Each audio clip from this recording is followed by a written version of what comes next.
Okay, so here we go folks, just moving on a little bit further. So yeah, the head was on, if you remember from last time. I just had the rocker box to fit push rods and adjust the tappets. These two new nuts that are fitted, I was unable to torque them down with a torque wrench. These are the two, if you like, over the push rod area. There's no way you could get a ring spanner in there because they're virtually touching, and I can't remember, the ones that I took off were quite badly chewed up, as if they'd been unscrewed with a hammer and a chisel. Maybe that was the reason why they were chewed up, because you can't get anything on them. But they're obviously fine thread, cycle thread. I had some new nuts, standard size, so I could only tighten them with an open ender, but it's a fairly chunky, thick open ender that way, and I'm sure I've got there and more with those, so I'm happy that I've pulled that side of it down as well. So I'm not really a big fan of the eccentric adjusters, which only seem to be on the Barracuda and the Starfire, the 250, whereas the C15 all models and the B50 and the Tiger Cubs and the like are all the proper adjusters on the tops of the tappet fingers, where they go on the top of the valve stems. But anyway, it's done, and I've adjusted them. Well, they're 8 and 10th thou respectively, but these really rattle. Whether it's because it's an aluminium barrel as opposed to the C15 with a cast iron barrel, and you get it's amplified by the fin ring, I don't know. But anyway, there's a method of adjusting these, and it's in Rupert Ratio's unit single book.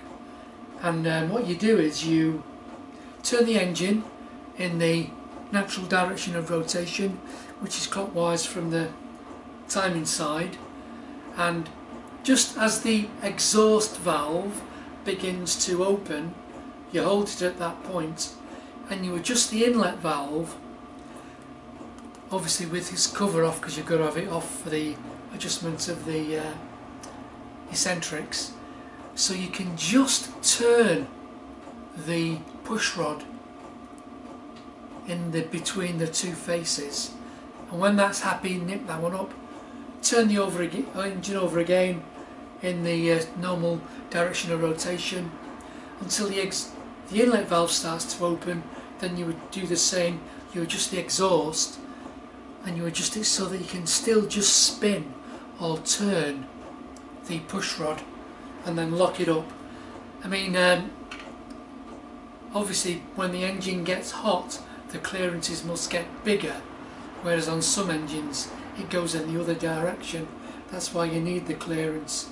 But obviously on these, whatever expands more than, you know, the barrel, the head, etc., must expand more than the push rods and the mechanism, so the the other way around, so the gap gets bigger. So anyway, I've done it on the B50. I did it on the last C15T that we did, this method of adjustment, and they are a lot quieter, and I've never burnt a valve out, so Rupert Ratio, okay, well done mate. So that's that bit done so far. So a few more bits have turned up. I know we're going to try and get a bit of a start on the gearbox, but so my seal, the needle roller and the main bearing has turned up, but also I've got the 5/16 ball bearing, the spring and the fibre washer for the main PRV, main pressure relief valve, which is very important on these engines. Unfortunately on the early ones it is a crude ball and spring that lift off the seat. But I think from 70 or 71 on, and on the B50s, it's a piston type cartridge that screws in, and they have less of a hysteresis, so they come off and drop back spot on wherever the pressure setting is, whereas these will have a greater hysteresis, so they'll probably come off before and not drop back on till after. But they're like hen's teeth. I did actually find a second-hand one once on an engine we were building, but generally these have to go back. So the balls do mark because they don't turn, and the balls stay, and it's not the seat that marks them. They end up getting marked where the spring sits, and the spring length is very, very important, obviously, for the relief valve pressure to be correct, as is the fibre washer. So we're just going to drop that in, find the plug for it. So they have all been cleaned and airlined. So it asks for the ball to be seated correctly into the housing or into the crankcase. So to do that, you just tap it lightly with this copper drift with a piece of soft material, so that you're seating the ball nicely. It doesn't look too bad, but I'm just going to do it anyway, so I'm in there. So the aluminium's soft, obviously, and the ball bearing's hard, and that's a good sign it stayed in the seat without dropping back. So magnet on a stick. So yeah, so I'm happy with that. So the spring is critical, and I did write the dimension down. So it says that the PRV spring, obviously in old money, 39/64, and my eye's going to work out that length with a ruler. And I might have to we'll convert that to metric, and we'll use the vernier caliper.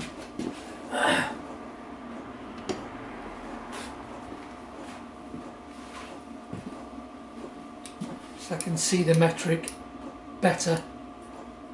So we need to convert. It says 9 coils, so let's just count the, I mean, I'm fairly sure it's the right spring. 1, 2, 3, 4, 5, 6, 7, 8, 9 windings, or 9 turns, and 39/64. I'm going to do that in my head.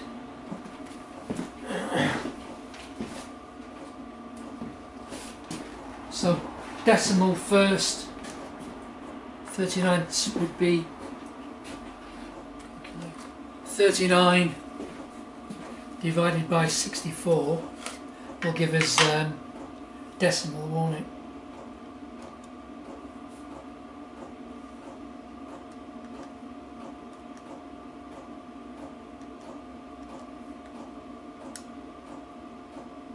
So that's 0.609 in decimal inch. 0.609. So if we times that by 25.4 millimeters in an inch times 25.4, it should give us in metric 15.478. So I'm going to go 15.48 in millimeters. Save my battery, turn him off. So let's see how we go. I mean, the original one had actually been stretched and the springs weren't equal. I wasn't happy about it. Going back in, I didn't measure it, but yeah.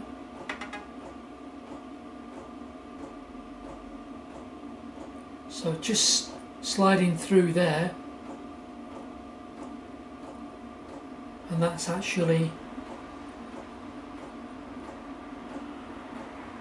15.7.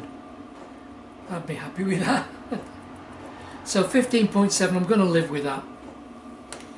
So, and then it says we've got to obviously have the right thickness fibre washer, which I ordered, which is 1/32, whatever that is in metric or decimal. So, oh, yeah, obviously, no way, that's the right washer. Let's just see what I've got washer on. Never impressed with all this aftermarket stuff now. You never get quality stuff.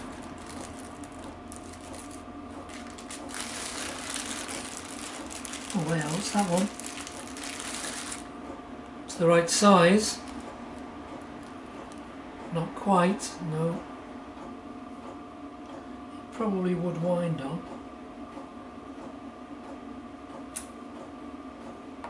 That's what I've got in my box. So.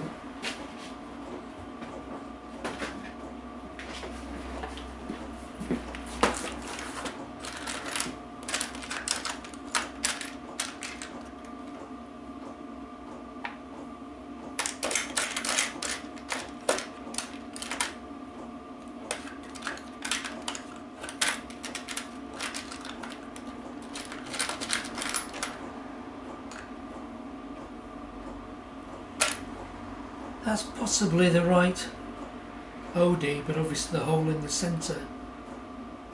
Let's see what the thickness is. I always file it out, can't I? So 1 divided by 32. We don't need a calculator for that, do we? So it's 32 on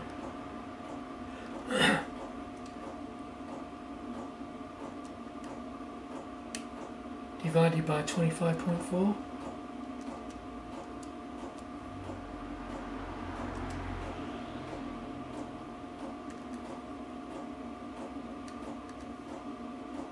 Sorry, times, isn't it?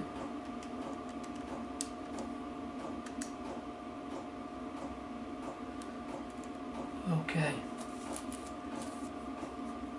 62.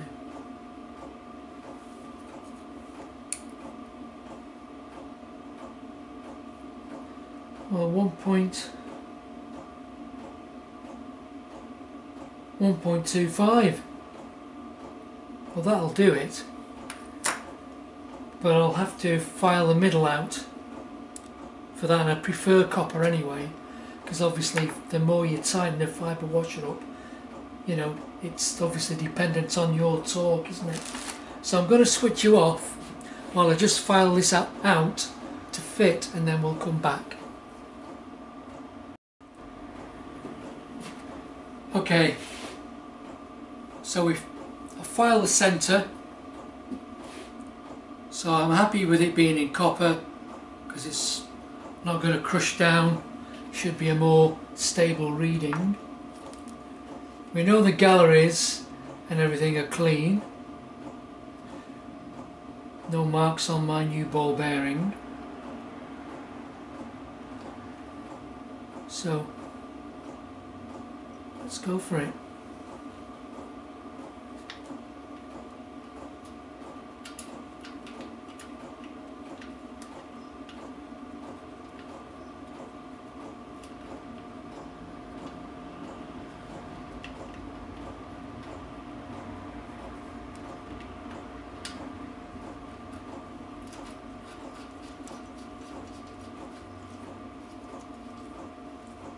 So I think that's a spark plug size. I think it is a spark plug size, but I remember from previous. It's 7/16 width, and you just have to turn the end down a bit just to get it in there.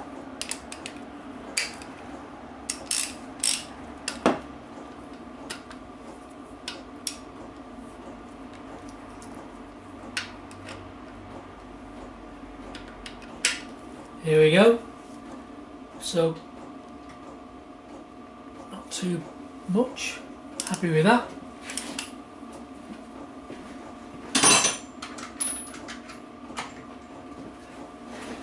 So the next would be the lace shaft bearing. Like I say, when I stripped this out, I was cleaning the casing out with the airline and the rollers all just fell out. So quite difficult to get out.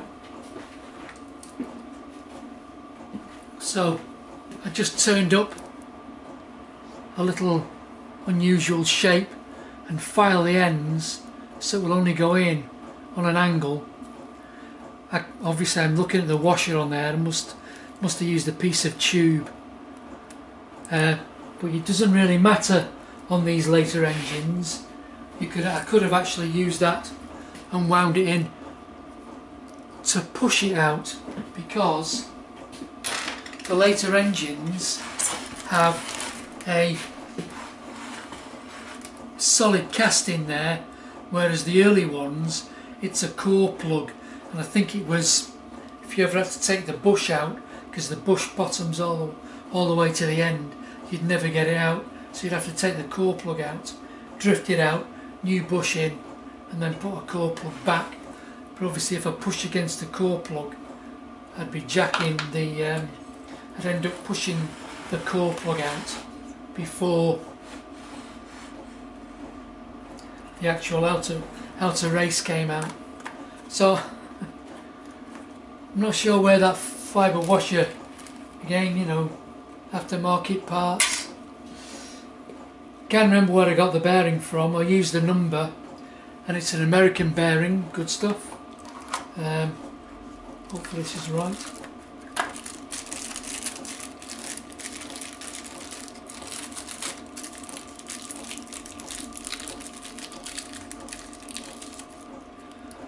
Looks good. Might be old one. So I'll just quickly run the vernier on it, you never know. I'm not measuring, I'm just using it as a comparator.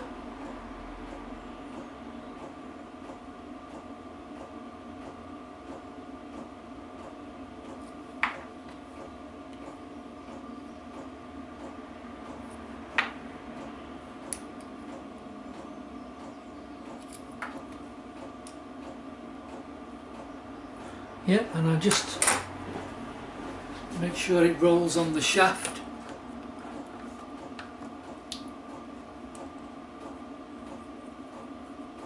Nice.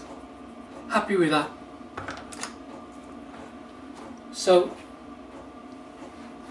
I have a few bits for installing this stuff. So this is just a dolly I've turned up, just so that I'm tapping or hitting on the outside of the case.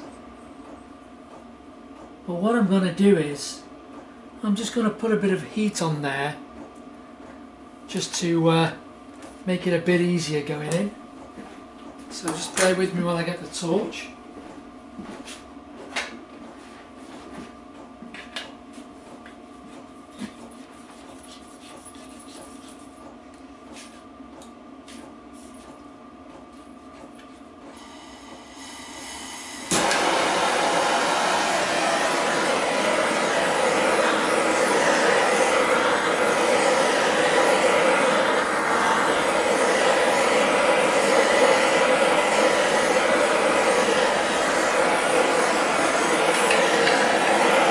I don't normally do this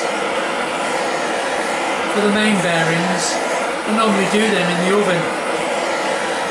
But I've just put the oven to 150, put the casings in, put them bearings facing outwards, the bearings just fall out. I'm obviously saying going back, it's not as critical for these, but it is critical for the main bearings, because you don't want them being loose in the crank.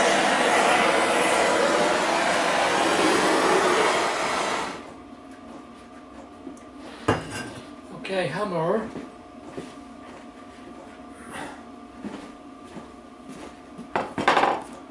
Just put a tad of jungle juice on there just to assist.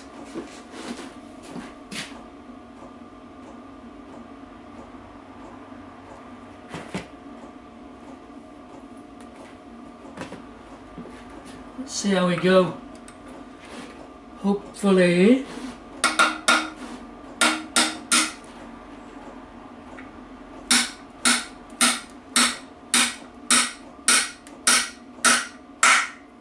beauty. Happy with that. Bit of jungle juice in there anyway, because we can. And now for the fourth gear, or sleeve gear, or main bearing, gearbox main bearing, or whatever you want to call it. So I don't know where this is made. Parlez-vous français? French. Oh well.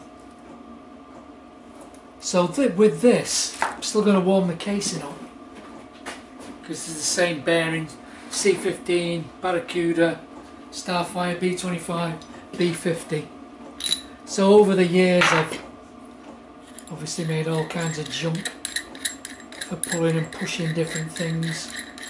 So this is just a bit of 16mm bolt, and that's just a bit of a collar, and it just sits quite nicely in the bearing, and plate on the back, and we just gently wind it in.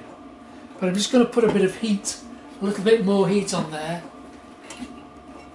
still quite warm, just to make life easy.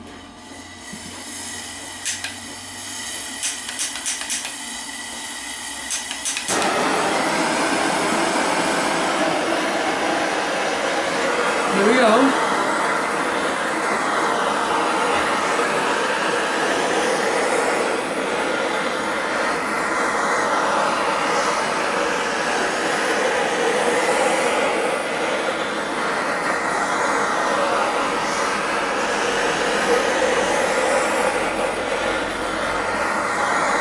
That'll probably do it.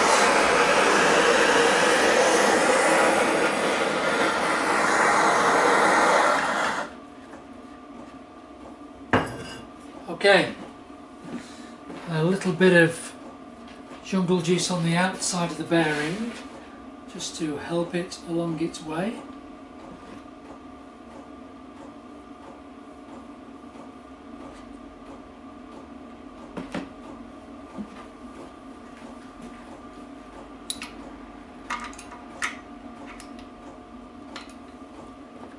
So my plate,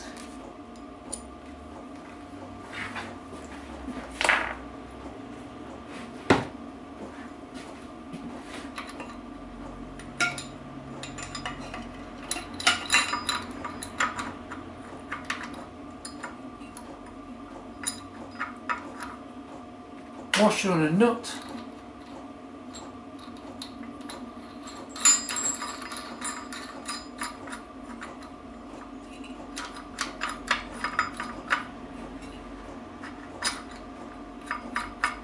and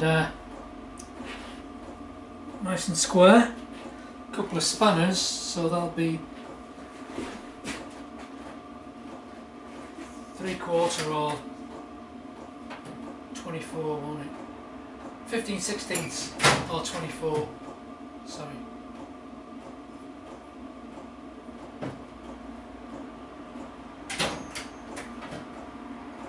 15/16. 2 15/16.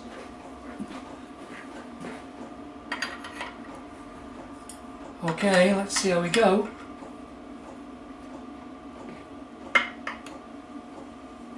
Feels nice. Yeah.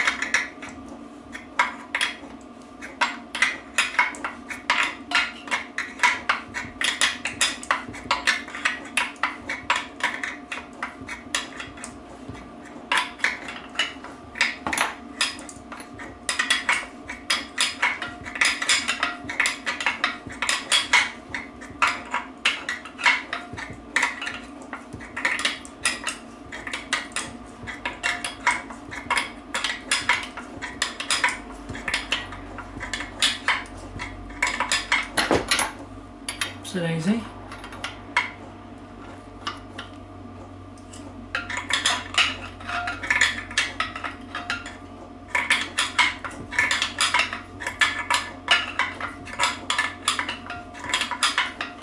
And we are there. So one sleeve bearing fitted.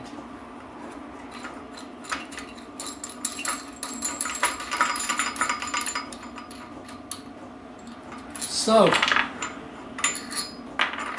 the seal, I have a new seal.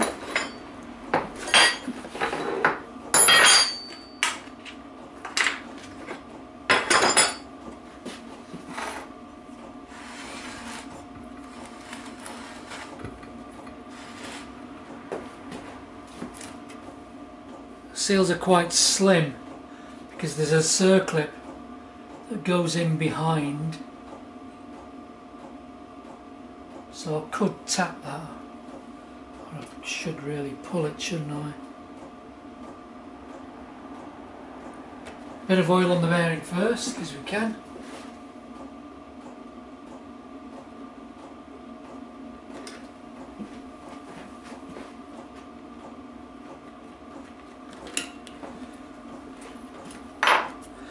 Bit of oil on the seal, just to assist.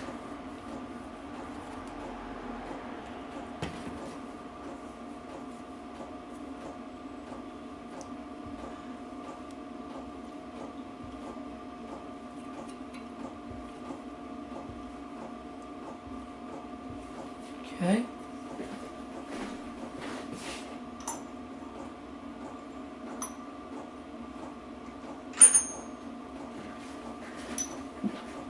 So what's that? 36mm socket, that'll do. Soft hammer.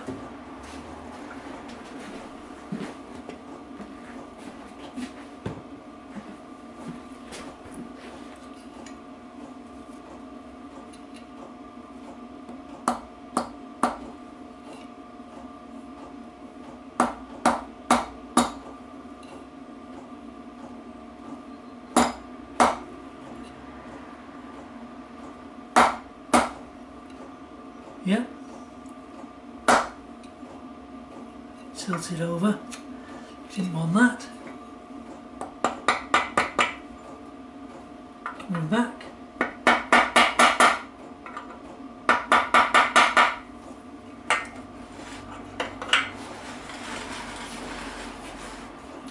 Just have to straighten that up.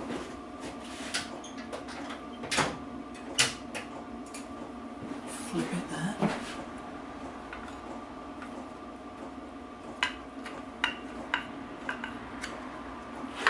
Then what I'll do, I'll pull it in while we've got this bearing arrangement puller. It's going to fit, isn't it? So again, let's get him just started.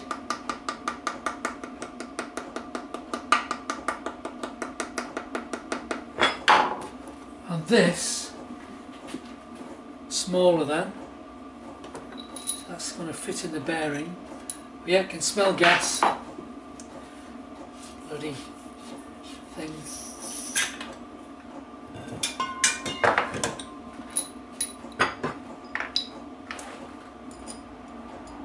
yeah. So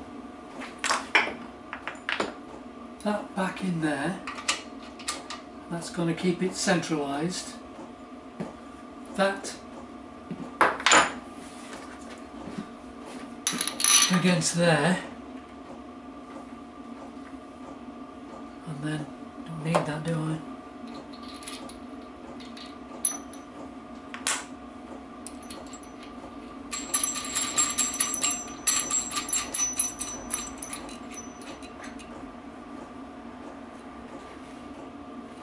Yes, let's try that.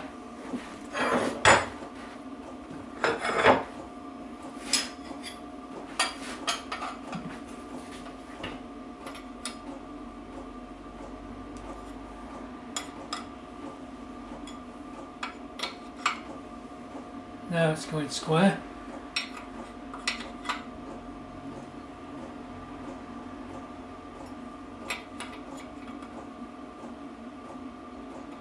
I don't want it going in too deep, I just want it deep enough so I can get the circlip in, and that is it. Happy.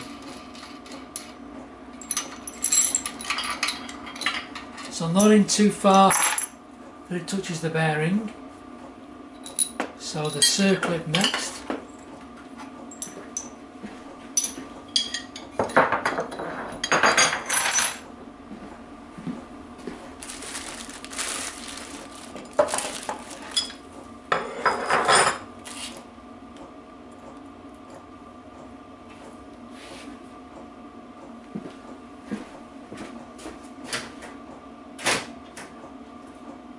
I never ever did find a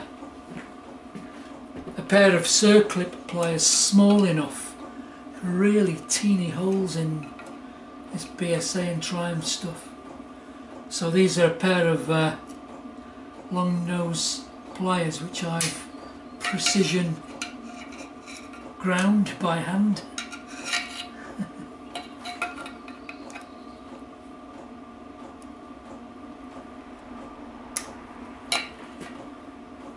Spin that to me.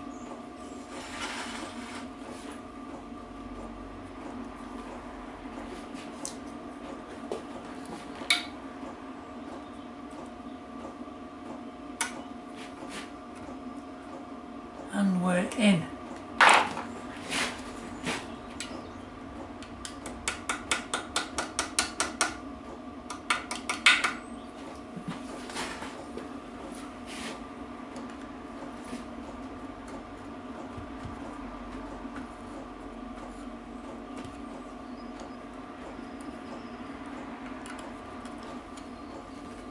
So light tap to seat it.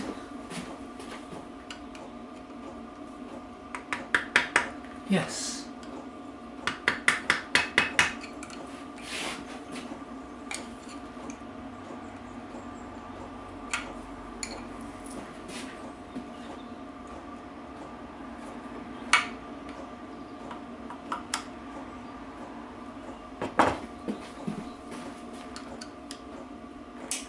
Yes. Happy with that. So fourth gear or sleeve gear or whatever you want to call it. Here we are.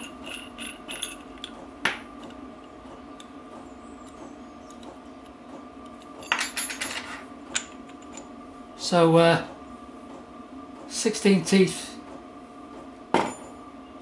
drive sprocket and standard gearbox, 22 teeth on 4th speed, and it doesn't look too bad.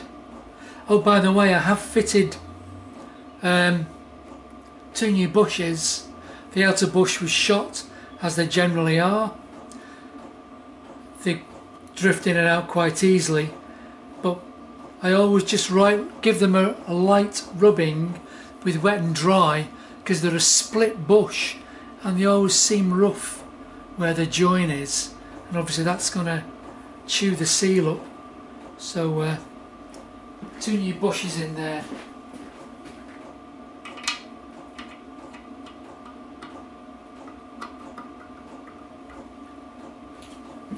I'll have to drift this in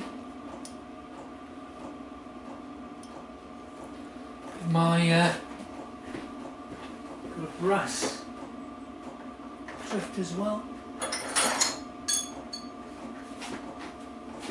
Brass or copper. I use the brass one, it's got a bigger surface area.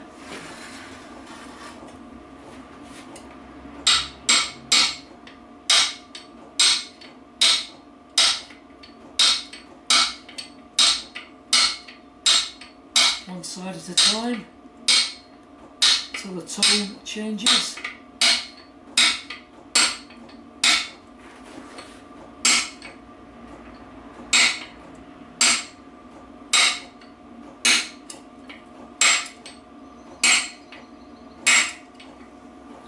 Nearly.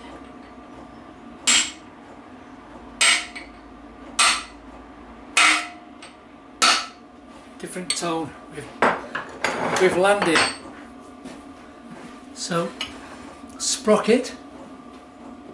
So it's a fairly new sprocket, this one, but I've also wet and dried where the seal runs. We just put a little bit of grease on there because we can, to be kind to the seal.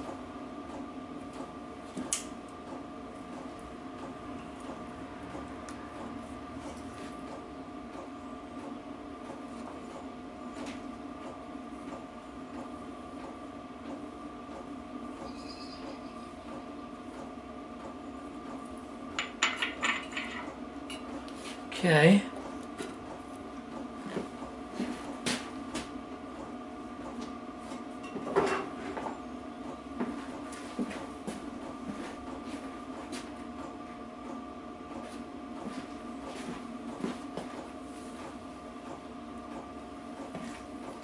Lock washer.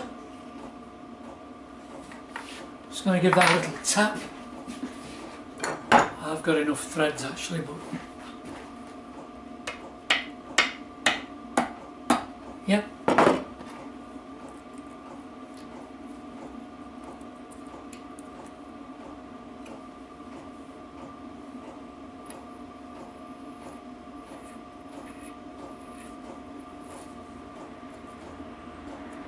And we're away.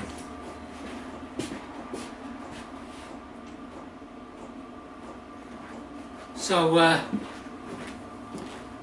this is the socket that I use. It's actually an imperial size 1.5 inch. Probably not the right one,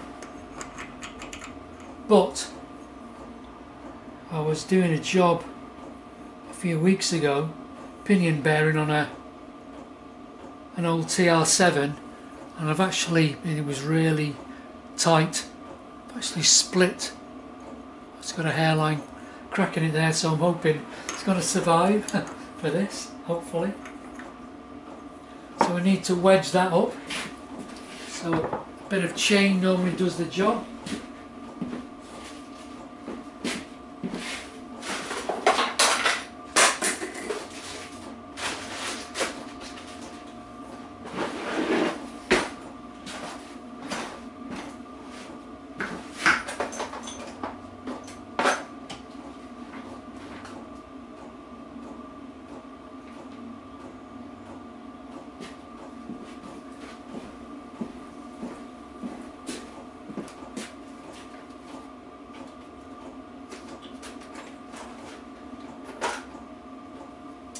I had a bit of chain. I cut a chain down for somebody the other day and there was a bit left. Oh well. We can wedge it, no problem, with a bit of aluminium.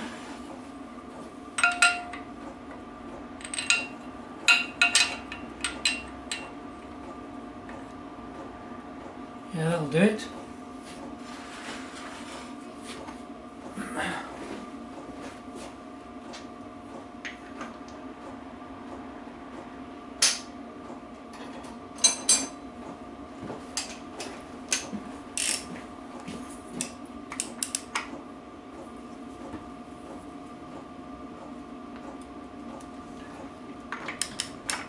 Okay, I can't remember what the torque loading figure is for this, but it's FT.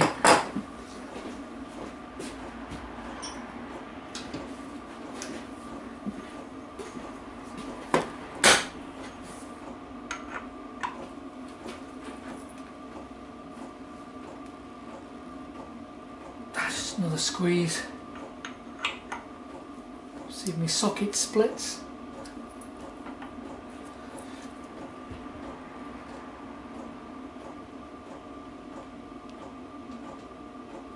I'd be happy with that. Yeah.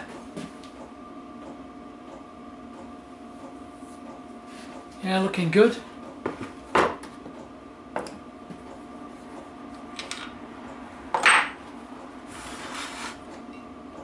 Nice.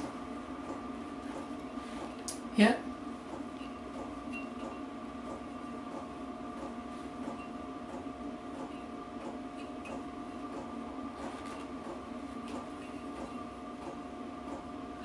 Okay, so the cluster I have inspected. There is a few marks here and there.